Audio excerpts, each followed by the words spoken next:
You're watching Cartell TV and I'm Jenny. Today I check out the all-new 2023 Pathfinder in the second top trim Ti. Now I say all new because there are plenty of new features which improve the Pathfinder. But despite elements of newness, there are also plenty of carryover features that keep this new Pathfinder very similar to the not so new outgoing one. Anyway, no more hints. I want to keep this short and sweet, so let's get into it. The exterior design is a noticeable upgrade for 2023. Up front, there is the V-Motion grille with the flat Nissan logo in the center and these stacked LEDs and DRLs on the side.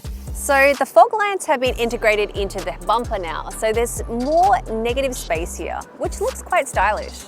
The side profile doesn't have too much to report. There are big side windows, a choice of 18 or 20-inch alloys. The rear has applied similar design attributes from the X-Trail I reviewed. There's narrow LED taillight and the spaced-out Pathfinder text. The outgoing model had the much more rounded rear lights, whereas these ones are much more modern and sleek, but still nice and simple. Overall, it's not a groundbreaking design.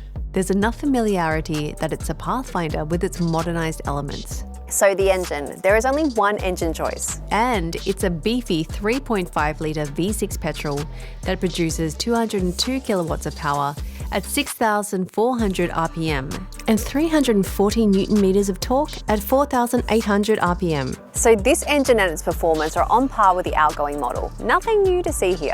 But what is different is its transmission pairing partner.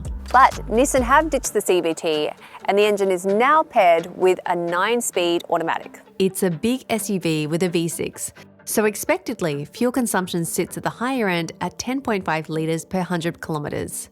Thirsty. Now, this automatic is a much more responsive drive compared to the CVT that it used to have. The pairing is a lot more flattering with this big V6 engine, where the old CVT felt like it sapped away some of the joy of driving. Wow, yes, this is a big improvement from that CVT. And you can take control with the paddle shifters as well. You can really feel the size of it in terms of the elevated seating position, the surrounding space. It also has great maneuverability for such a big SUV. It has a new power steering system, which creates a much more engaging drive. It has the standard sport and eco drive modes, but the Pathfinder also has a new four-wheel drive system that improves performance in other drive modes, which are snow, sand, mud, rut, and tow. So we've only been testing in mild off-roading conditions like gravel roads and sandy beach, and that's kind of child's play for a Pathfinder. It's not pretending, it's actually a capable off-roader. Brake towing capacity is listed at 2.7 tonne. Now, I don't know if it's just this particular car and maybe the bonnet was redone, but there is a bubble which is distorting a lot of my vision in the lower side, just kind of in this area. I don't know if that's standard, I certainly hope not. The interior is probably one of the biggest improvements on the outgoing model. I'm actually glad to see they've moved away from the more rounded designs they had in the past. I have the 7-inch digital instrument cluster with analog gauges on the side. The top TIL trim gets a fully digital 12.3 instrument cluster, which is nicer. It would have been nice to have it in this trim as well, but I guess it's not essential. As compensation, there's a massive 10.8-inch heads-up display that's now standard across all models, including turn-by-turn satellite navigation as a key aid to keep the driver focused on the road ahead. So there's a 9-inch infotainment screen here, which is a little smaller than in the rivals like the Palisade, and it's also actually smaller than in like the Seltos, which is a much smaller car that I'm reviewing this week. That has a 12.3-inch. It's been updated with integrated wireless Apple CarPlay and wired Android Auto.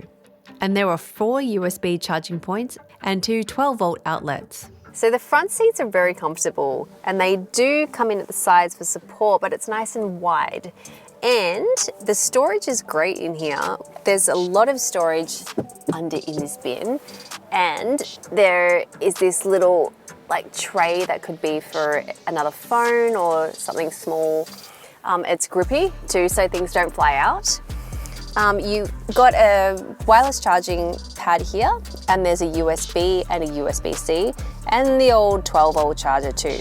The cup holders are also really good size. Some of them nowadays are pretty small, and you can't fit a large bottle, but you can fit them here. And there's another larger bottle holder here, and also more pockets on the side. Nice deep one here. Storage is excellent. 13-speaker Bose sound system. So many back seats are very minimal, but this one seems to be mostimal. It has everything.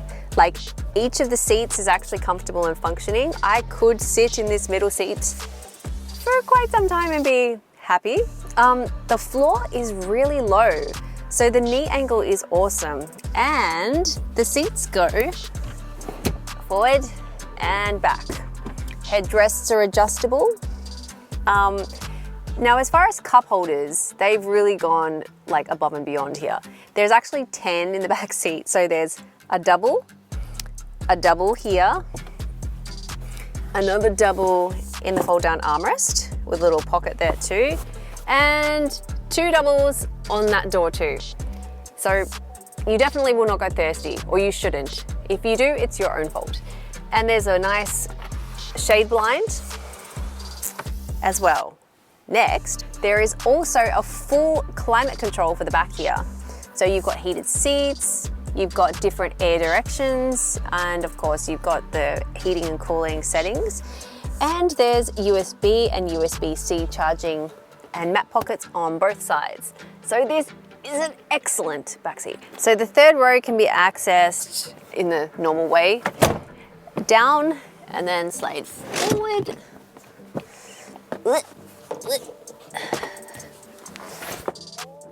so yes, there is a third row and there are 3 seats, which is good if you need the extra seating, but it is definitely a big downgrade from the second row. The seats are okay. The floor angle is obviously a lot of a worse angle, and there are 4 cup holders. There is 1 USB charger, and interesting seatbelt configuration. So to put it on, you have to plug this first small piece in, and then it becomes a seatbelt. But to remove that, you have to use a key to unlock the mechanism. There are also ISO points here for car child seats, and yeah. With all 3 rows up, you still get 205 litres back here. With the 2 passenger rows down, that grows to 782 litres. So this is with the third row up, and to give you an idea of the space you have with the third row down, and they do fold flat. And there's an extra little storage compartment under here.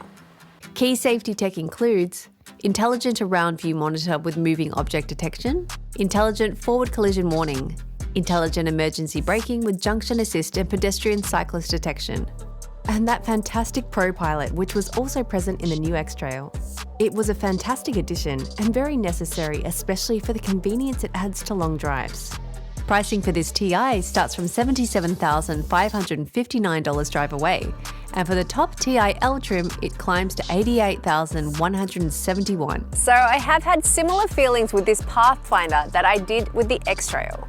At a time with many people moving away from large petrol engines and steering towards smaller engines with turbos or hybrids and PHEVs, Nissan is sticking to its old guns. So while this is an all-new Pathfinder, it has still maintained many traditional elements from older Pathfinders.